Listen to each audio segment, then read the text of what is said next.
మీరాబాయి శ్రీకృష్ణ నామాంకితమై మొదటి భక్తిలో మైమనస్సు ఉండటం, భర్తకు నచ్చకపోవడం, ఆమెను హింసించడం మనకు తెలిసిన కథే. ఆమె తన మనసు నొచ్చుకోకుండా నచ్చ చెప్తుంది. ఆ విధానం ఎంత బాగుందో మనం కూడా విన్నాం. ఆమె తన మనసు చెప్తుంది అనమాట.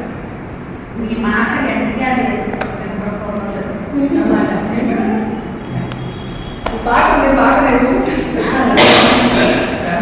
చలో రే मन गंगा यमुना तीर, गंगा यमुना निर्मल पानी, शीतल पुण्य शरीर.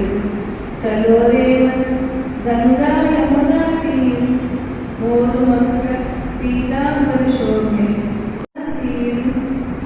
మీరా పాడిన పాటలోని భావాన్ని అర్థం చేసుకోవచ్చు. ఓ మనసా, భూమధ్య స్థానంలో గంగా యమునల వలె నిర్మలమైన శీతలమైన నిశ్చిత ప్రదేశం. ఓ మనసా, సుఖకృష్ణగా అక్కడ కూర్చో.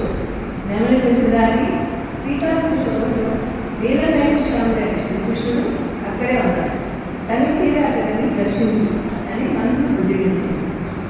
మనం కూడా ఈ ప్రక్రియతో క్షణమాత్రం మనసు అదుపులో ఉంచుకోగలమేమో. చాలా బాగుంది.